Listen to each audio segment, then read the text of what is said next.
Welcome to Chemistry with Miss E. I'm getting a little bit more excited in our introductory topics here because we are finally getting to work with the periodic table, the masterpiece behind chemistry. So we are going to cover calculating protons, neutrons, and electrons for neutral atoms using the periodic table in this video today. It is a top skill. You have got to know how to do this if you want to be successful in chemistry moving forward, because this is going to be something that you've got to just know how to do very quickly because you're going to move on to other topics, and this is going to be like a first step, if that makes sense. So let's go into it. So we've got protons, neutrons, electrons. These are your subatomic particles, aka parts of an atom, all right? And remember, atoms, this is considered to be the Bohr model. I'll do another video about the Bohr model, but this is the Bohr model of an atom. It's where you have like the nucleus in the middle, and then you've got your electron rings, right? Your orbitals on the outside, okay?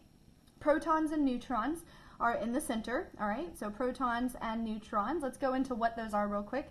Protons is a positively charged particle, all right? And it is located in the nucleus. I like to say protons are positive, right? They both start with a P. Protons are positive. Very, very important. Don't mess that up, okay? In my classroom, I like to hand out proton tickets, and so when students are doing positive, good things, they get a proton ticket, right? You get the point. Okay.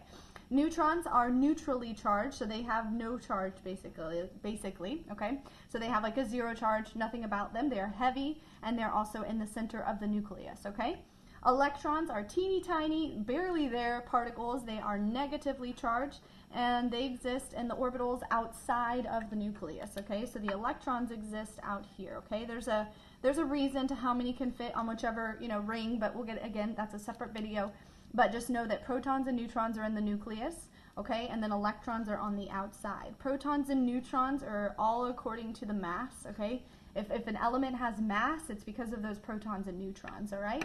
And electrons are there basically for the role of this concept to balance out the positive charge of protons to keep these atoms neutral, right? If I have +2, -2, 0, right? If you had 2 cookies and then ate 2 cookies, you have 0 cookies. That is neutral, okay? That's what atoms in this lesson today are going to be having, okay? Neutral. All right, so let's use the periodic table here. We have sodium, all right, that is Na. I like to say Na, you don't need more sodium, right, to help you memorize that symbol. It is not S. S is sulfur. Na is sodium, okay? So the symbol is the 2 or 1 letter abbreviation. The first letter is always capitalized. That is very, very, very important. For the name, you have sodium, okay? That's just the name of the element, all right? And on the periodic table, right, I just kind of zoomed in on sodium on the periodic table. You have an atomic number at the top, okay? This is called the atomic number, okay? And as what this tells you, all right, always, always, always, this will tell you the number of protons, okay? And then also, if the atom is neutral, which in this lesson it is also going to tell you the number of electrons, okay? So for this example, sodium, right, has 11 protons always, okay? Protons are the identity of an element. There is no other element in this Earth, right, on planet Earth, that has 11 protons. That is sodium's one characteristic that it gets to keep for itself, okay? So protons is 11, so you would say 11 protons. And again, we are working with neutral atoms, so it would be 11 electrons. And then we have to do a little bit of math to figure out our neutrons, okay? So to figure out the neutrons, we need to use this number, and it is called the mass, okay? It's called the mass number. And again, what did I say up above here? The mass is the sum of protons and neutrons, right? Those are in the middle of the nucleus. They make up the heavy part of an atom. So the mass number is protons plus neutrons, right? Well, I know I have 11 protons, right?